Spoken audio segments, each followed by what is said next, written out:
Hello, everyone. Just a quick heads up for this episode. In the conversation at the end, starting at about the 33-minute mark, it shifts to topics around assault and harassment.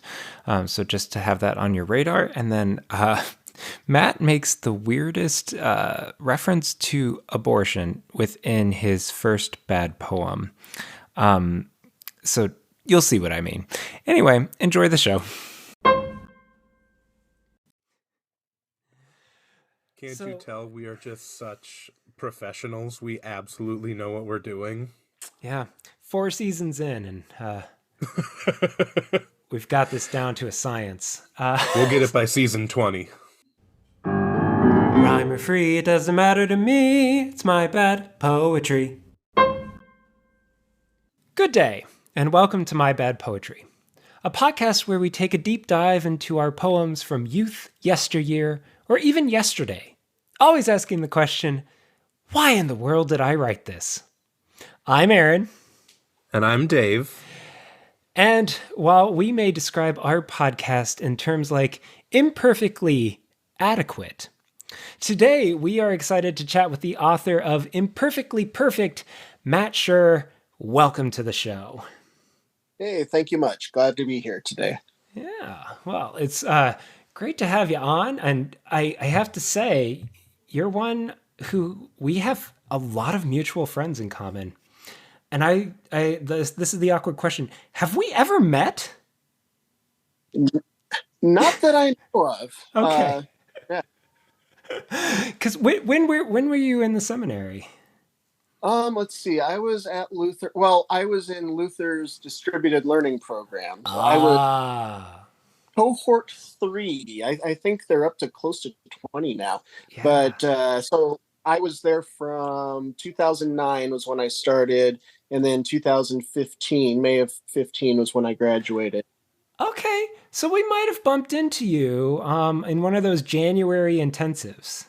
Right, January, and then I was there in June as well, but I don't know that you were. I mean, we lived on campus, but weren't taking classes then. Well, Dave, let's get into the realm of poetry. What did you bring for us today? Well, I have a beautiful poem. My son thought it was very good, which tells you that it's probably not great. So this is called Infectious Laughter and Other Things. Cough, cough. COVID or cold or strep or pollen. Cough, cough. Test, then rest, then quest for a cough drop. Cough, cough. Ice water, hot tea, gargle with salt. Cough, cough. The joys of plague-ridden children sharing. Cough, cough, cough. I think that third cough is what made it at the end. Right. I feel like it needs a fourth, but that's artistic restraint that I'm showing. Well, if you add a fourth, you might need a fifth. Oh, yeah. I got nothing for you on that one, Dave. Yeah. Autobiographical as almost all of yours have been. I feel offended by that, even though it's extremely true.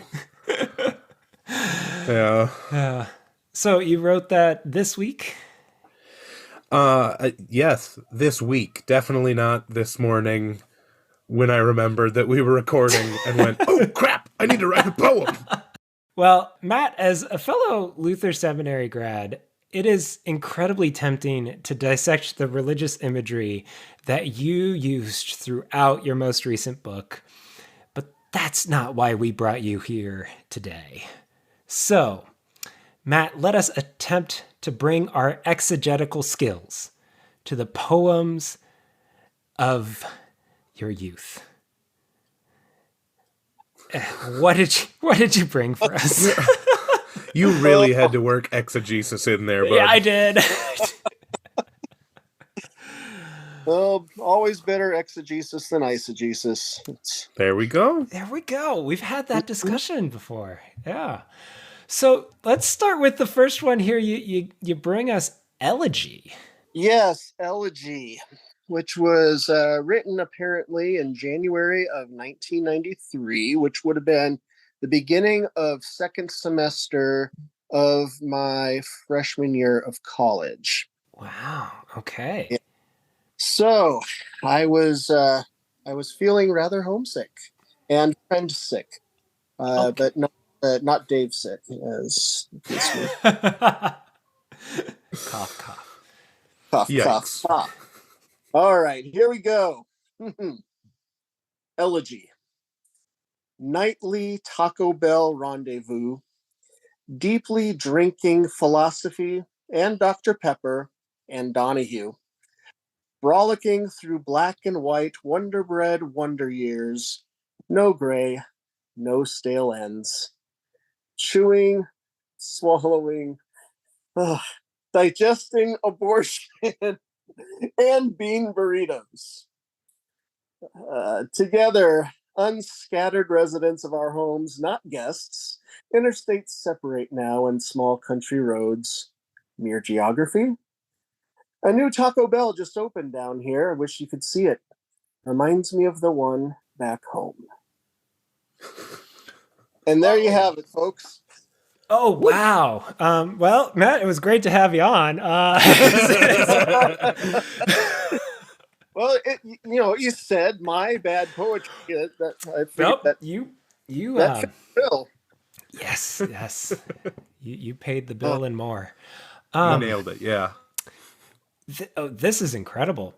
I love how the last stanza, what's that genre of poetry that's letter writing? Epistolary. Epistolary. Right. Yes, no, you're right. Oh, Yeah. yes. Yeah. Nailed it. You take us there in that last stanza where it's like you are addressing some long lost friend of your youth or something. Is that what I'm reading from this turn in the last stanza? Yeah, I'm just talking to my high school very close group of friends, kind of referring back to the beginning when we would meet at Taco Bell fairly regularly to just talk about life and Donahue apparently. Now that's not dating myself at all. Yeah. Yeah. Why Donahue? Is it because it rhymed with rendezvous or?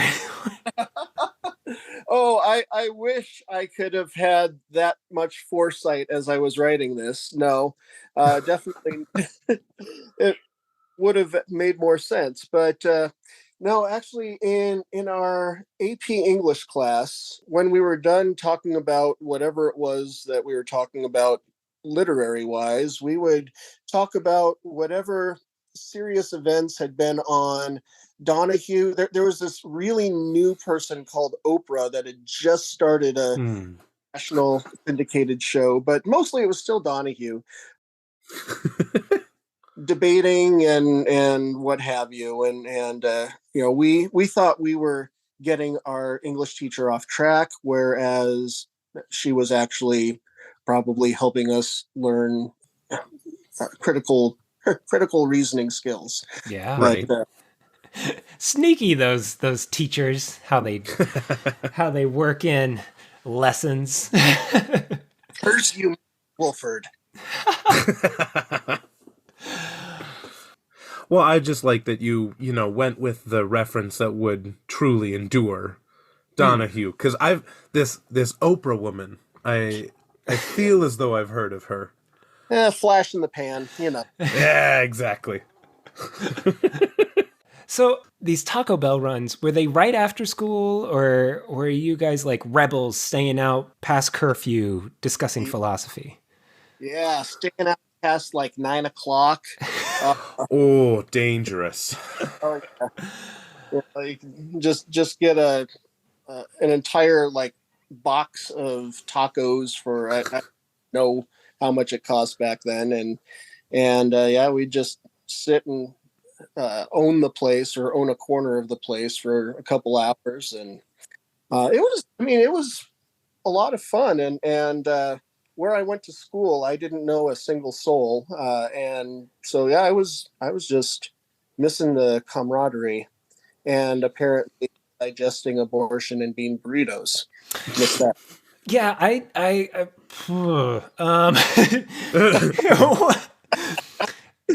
Oh man. Are you a copyright editor for an ad exec for Taco Bell now? Come on down and get a burrito, maybe filled with I don't know. Who knows? Yeah, what could possibly have inspired that central line that you even have offset? It's like centered within the poem itself. Yeah. Well, let's see. Well, we were at Taco Bell, so the chewing, swallowing, digesting, and thinking about, obviously food, but then just kind of digesting ideas and stuff. And the uh, abortion debate was a pretty common topic that we would come back to. The way it came out, yeah. I might have worded it a little differently now. Really? But at the time, I thought I was making this great connection between eating food and digesting ideas. Oh, no. I know. It was so deep. Mm-hmm. That's one word for it. That's a word. Yeah. Got myself in deep, yeah. Now, this friend group of yours discussing abortion. Were you a bunch of high school boys? No, it was a pretty mixed group. That's impressive then. Yeah. Kudos to you. I was gonna say the perspective was probably not the most enlightened. What are you talking about? A bunch of military brat boys. Not toxic at all. No, of course not. If I say that out loud, I shouldn't have. No, it was a mixed group. Yeah. Okay. I like the Wonder Bread Wonder Years. Was Fred Savage's Wonder Years on at the time? It was. Yeah. Yeah. Good. I like that pop culture reference. That's a nice. Yeah. Mm-hmm. And that's exactly what that was meant to be. Yeah.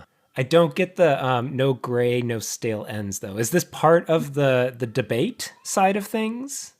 Well, I was trying to go back to the no gray is referring back to the black and white, just how our ideas, you were right or wrong. There was no room for gray yet. Okay. Yeah. Mm-hmm. In your intellectual development, you haven't really gotten to that point yet. And then, the stale ends was the Wonder Bread. You've really sandwiched a lot of good metaphors in here.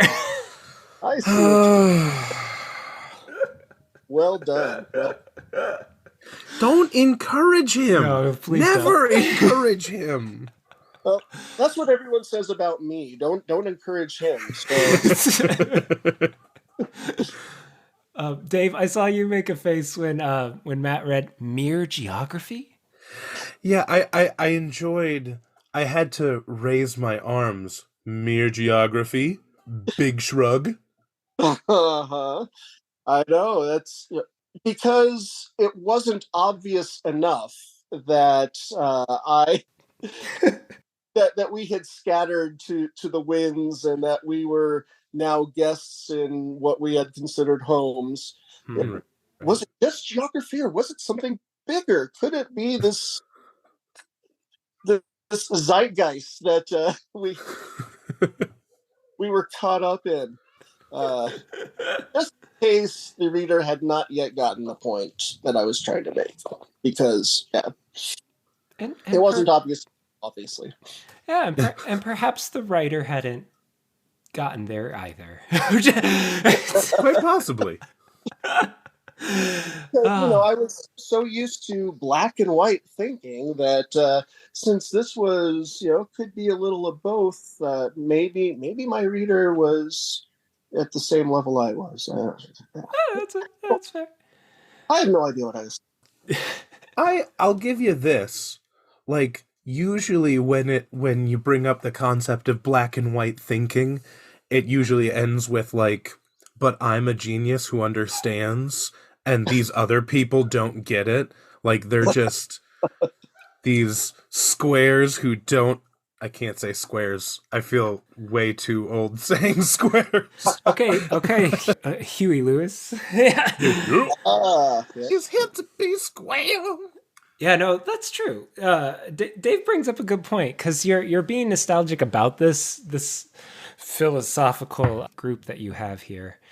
8 months after graduation, because so much had changed in my intellectual capacity during those 8 months. But isn't that what every freshman in college does?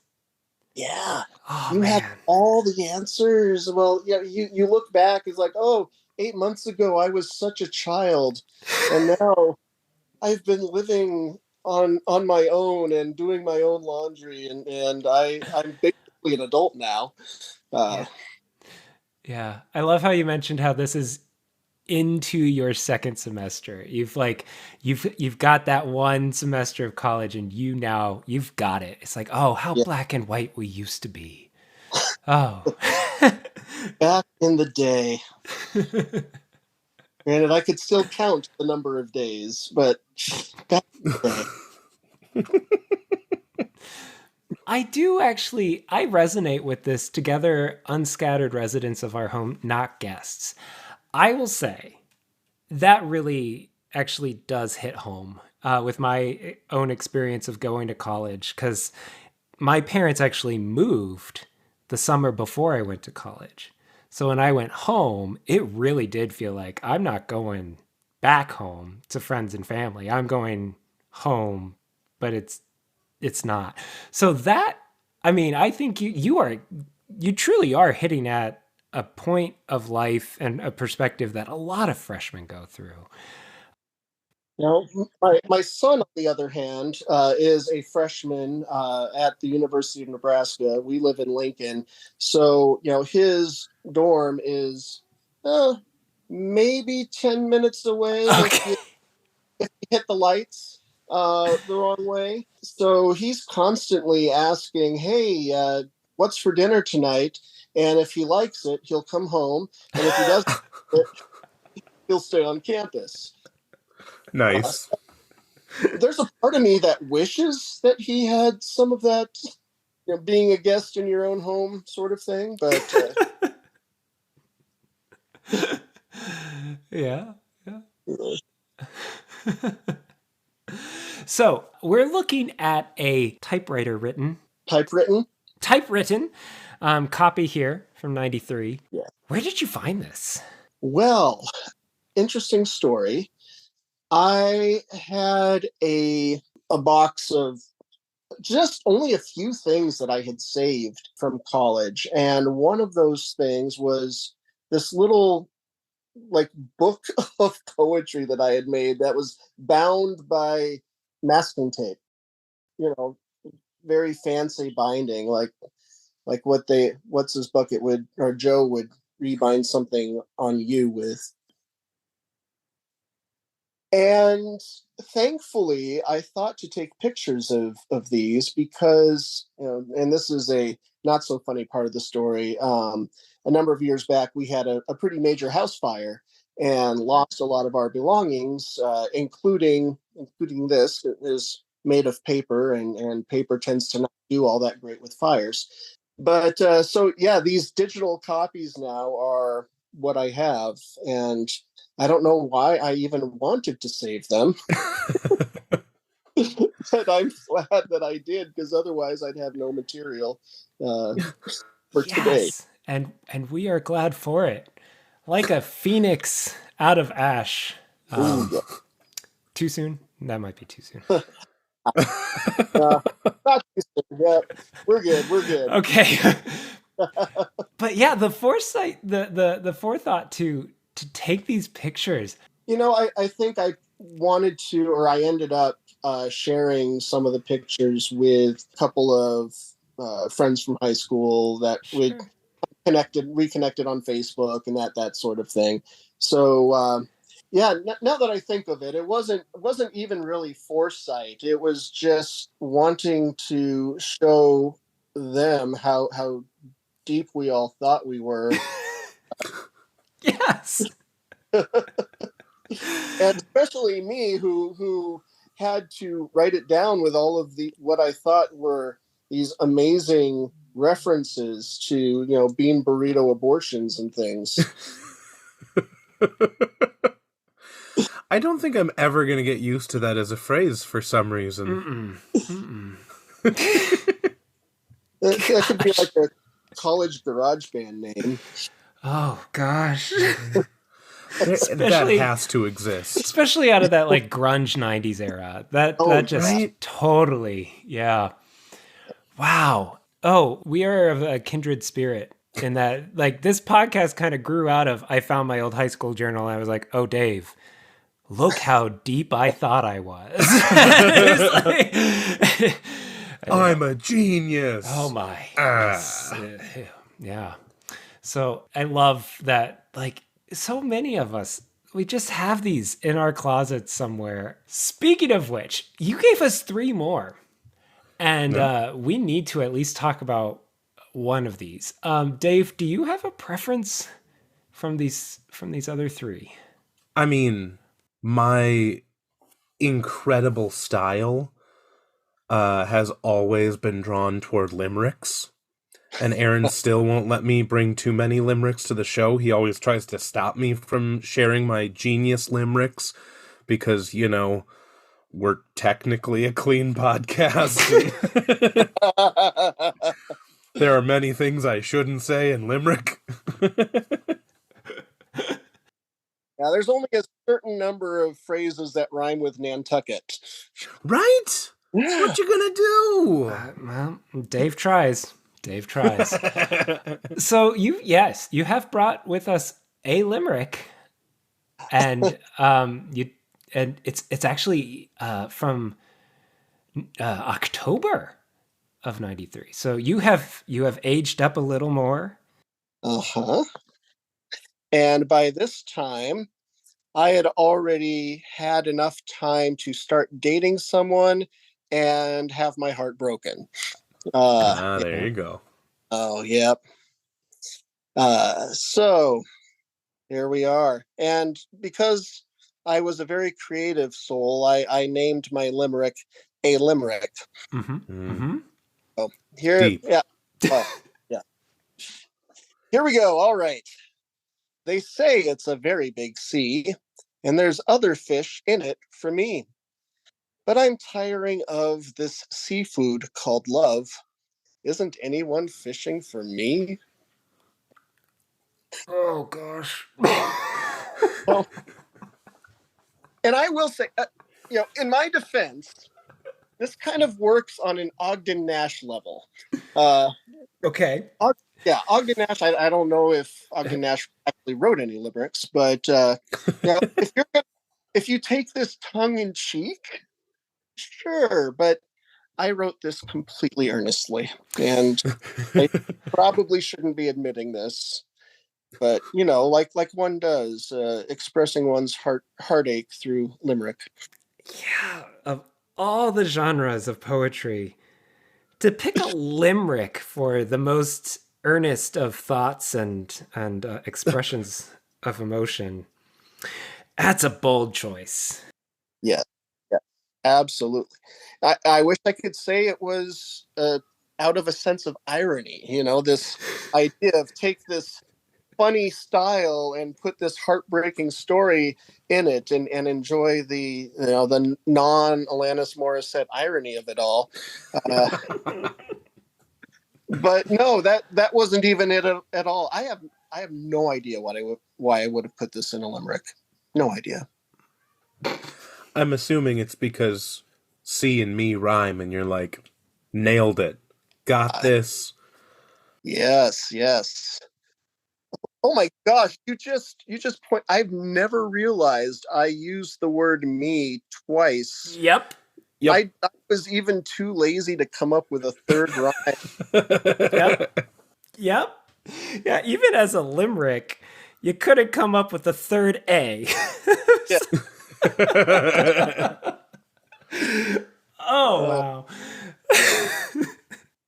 It really does remind me of, I'm not sure if you listen to Wait, Wait, Don't Tell Me, but they do a listener limerick challenge, and it really sounds like one of those.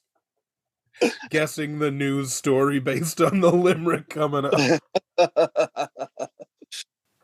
So, do you like food? Is food something that you bring up in a lot of work? Well, I was a college guy. You could. Sure, yep. I'd eat half a cheesecake at midnight just because I felt like it.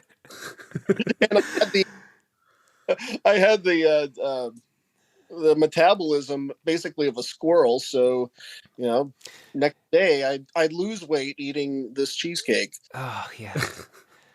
Those were the days. Those were the days.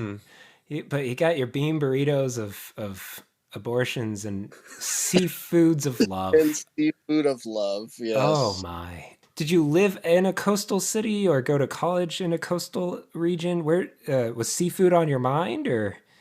Well, I grew up or did most of my growing up in Omaha, Nebraska. And very fishy. Yes, on the sea. Yes. A lot of fish. Yep. Yep. And went to college in Kirksville, Missouri, which is in the northeast part of the state. In fact, at the time, it was named Northeast Missouri State. So, yeah, lots of fish there too. My parents were originally from Massachusetts, but we'd only go there on vacation. So I don't know what to say there. I'm doing my best to follow the metaphor of the poem, because you're fishing, but you're also wondering if anyone else is fishing for you, and it's seafood. So are you a fish with a fishing pole? Just looking for fish lower than you? But wait, no, Dave. I love this because the love is seafood, and you're one. There's other fish is your partner in love. Are you hoping for a shark? Are we? What? Yes, there is good point, Dave. Yeah. Well, I guess that would make me the shark, right? Well, sure. You are the shark, and you're hoping for a bigger shark. Why isn't anyone fishing for me? Yes. Good point. Maybe I must be in the middle of the food chain. A tuna. Yes, as the wise Qui-Gon once said, there's always a bigger fish to fry. I always forget why we're friends. It's moments like that. Okay, Aaron. good. It's moments like that. So what got you into writing this early stuff in 93? Were you an English major? That I was. I started out, the school that I was at had a teaching program, and I wanted to be an English teacher originally. But their teaching degree was not an undergraduate degree. They had a Master of Arts in Education. So you would get your undergrad in whatever, and then go for another year and a half, and finish up with that MAE. Well, I changed courses midstream, as I have done many times in my life, and decided that I didn't want to be a teacher. Actually, this was the very first time that I decided that I wanted to apply for seminary. I actually applied to Luther Seminary back in 1994 or so. Wow. Yeah. Okay. And that's the story for a whole nother podcast. Sure. Yep. But bottom line, all of a sudden, I was going to be a pastor. I wasn't going to be a teacher, so I dropped the MAE and I graduated with a bachelor's in English with nothing else behind it. My tagline has always been, I was qualified to correctly diagram the sentence, "Would you like fries with that?" Yep. Yeah. So I was interested in writing, and I didn't have the patience to write anything much longer than a short essay or a shortish poem. Were any of these that you presented to us today are turned in for a class? Oh God, no. Oh, good. Okay. Thank goodness. Oh. Although that said, I can't imagine what high school English teachers and even beginning freshman sophomore year English professors have to read sometime and give a A or a B to, even though they're like, oh man, this is garbage. Right? We've had so many teachers on, and we've asked them multiple times. It's like, how would you treat a poem of this nature? Because they bring in their bad poetry. How would you treat a poem like this if a student turned it in? And so often it's like, they put in the work and they hit the requirements. If they needed to write a limerick, it's a limerick. And so it's that affirmation of creativity that a lot of, I think, good teachers lean on. But woof, I don't know. Yeah. No, I was gonna say, like, I just think all of that whole conversation around how we try to explore these things, how we try to understand the world around us, and how we try to put words to it. I am blown away that there are teachers out there who don't just, like, slap a college freshman being like, come on, think this one through. Do you think this makes sense to me? And I wonder how many of my college professors, as I was writing things and being like, no, I fully understand the complicated nature of all of these things, how many times they looked at my paper and went, he thinks he knows something. He thinks he has an idea. And this is stupid. He should, I don't know, switch majors or go back to high school, because yikes. It's like my sponge theory of atonement. I turned that in college. Yeah. Yeah. I'm not totally. I'm not sharing that paper with the world. Next week on My Bad Theology. That later. Yeah. Sponge atonement. Oh yeah, I thought it was so profound. Yeah. Well, because they live in pineapples next to starfish. Yeah, under the sea. Yeah. It's a SpongeBob joke. I get it. It's a SpongeBob joke. Yep. Well, there's a lot of fish in that sea, so. No one's fishing for SpongeBob. No. Oh man. Well, I do want to bring us a bit into your current writing because you do have a new book out, Imperfectly Perfect, has beautiful imagery within it. And my through line from this limerick to your current work is this question that you end on: isn't anyone fishing for me?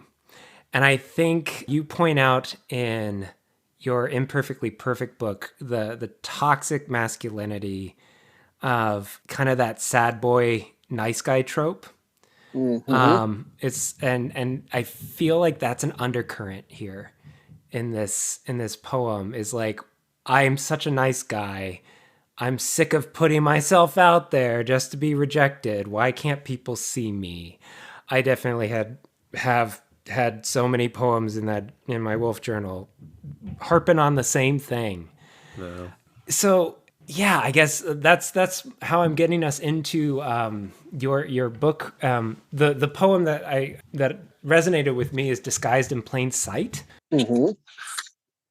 I don't know if you want to talk about how you constructed that, because the opening line is, I am a monster.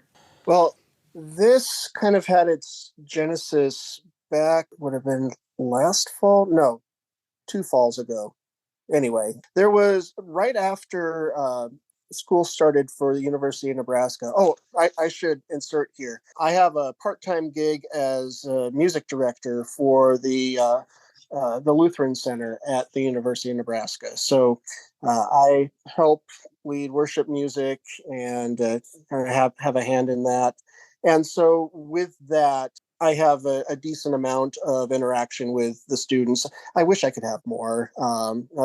Fortunately, this full-time job keeps getting in the way. But so in that context, there had been sexual assault that had occurred during the first week of school, and it was at a fraternity house with a fraternity that had a reputation going back to the mid 90s of being a relatively unsafe place for young women to be. And so after this came out, there were gigantic protests on campus. And to the credit of our campus ministry, it was the leaders of that were mostly women from this campus ministry. And I mean, they spoke, they organized. I went downtown and bought a bunch of pizzas one night to feed the protesters, and they spoke out, and they were angry. And so I was watching all of this, and that's where a lot of these thoughts kind of from. But yes, starting with the I am a monster, it's recognizing all of our, being men, complicity in toxic masculinity. Whether we are the ones that are committing these assaults or what have you, or if we're the ones that are not doing anything about it, that are letting jokes go by or letting whatever happen, that raising sons to not stand up when those little microaggressions happen. So, so yeah, that's where that all came from. Yeah, it's a beautiful kind of confessional, reflective work. And yeah, I mean, I sorry, I kind of brought the mood down, but I think it is it's something that's kind of throughout your latter half of the calling for justice and repentance. So, with that revelation, Matt, sure, we have come to a point where we should probably end this collection of conversations. But before we let you go, we here at My Bad Poetry, we end each week with the words of a true poet. So would you be willing to share another one of your poems with us today? Yes, I certainly would. Okay, so since we've already discussed it, might as well read Disguised in Plain Sight. Well, here goes. Disguised in Plain Sight. I am a monster. At least I look like one to those who for safety's sake search not under the bed, but in it instead. Not behind the closet door, but on the party floor in dance clubs where they don't dare lose sight of their drink, and they don't dare have too many, and they don't dare venture alone into the darkness to tempt fate with a short skirt and crop top. Not when the first question would be why she ventured alone in the darkness wearing what she wore. Monsters will be monsters after all. Monsters can hide disguised in decency, invisibly in plain sight. No claws, no fangs, no big bad wolf in grandma's nightie to reveal their ravenous intentions. The prey speak up with audacity, crying out, supporting survivors, lighting candles, singing in the darkness, against the monsters, and it is all well and good. Expressing rage is well and good. Taking back power is well and good. Confronting fear, insisting no more while demanding no, KNOW, more. Refusing to go quietly into that dark night, it is all well and good. But what of us? We who bear the mark of the toxic monster, we who have created the monsters, we who have fed the monsters, we who have become the monsters, should not the battle be ours? Our burden to bear? Our moment to say no more?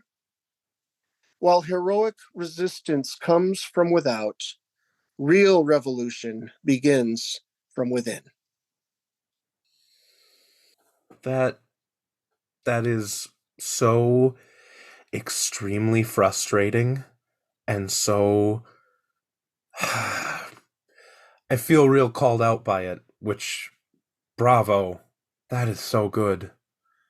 I remember being in college, there was an instance of a young man who was aggressively following a couple of girls, and nothing happened, but there was a large discussion that happened around campus about this, and I remember being frustrated that I couldn't walk home by myself because I would look like a big man who would aggressively follow people.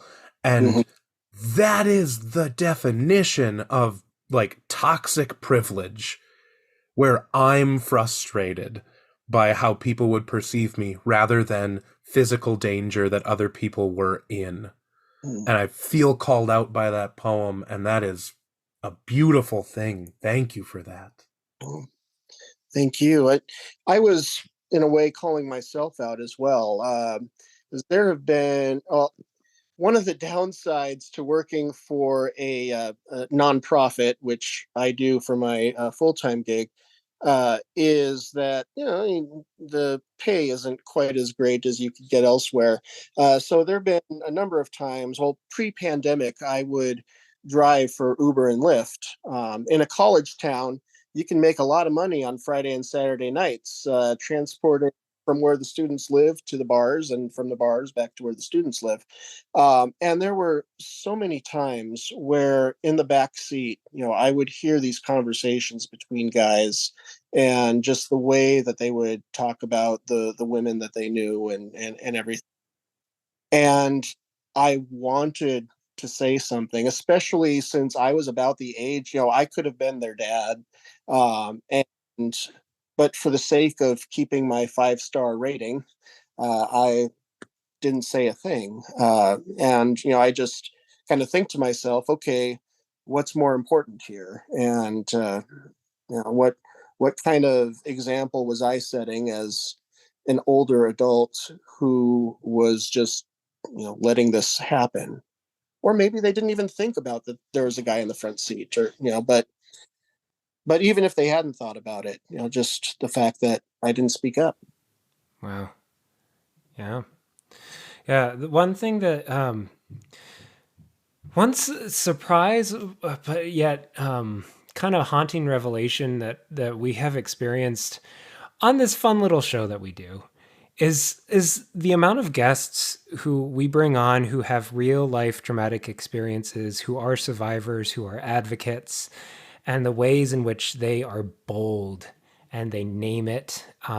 So it has been a convicting project, and one that I feel like, at times, like Dave, have felt called out for the complicity in all of this, and the ways in which we often get frustrated for the small inconveniences for another person's livelihood and safety. So, yeah. Well, Matt, we never quite know where these conversations will go. And you brought some excellently bad poems. And there are more and one phenomenal one, yes. Well, yes, that too, yes. To be clear. It has been a joy to have you on. We say this with every guest, and we've meant it with every guest. We hope that you would be willing to return someday. But this has been My Bad Poetry. Now go write some of your own bad poetry. Well, Dave, I've talked a lot. Do you want to say something? No, I'm good. Okay, well. Rhyme free.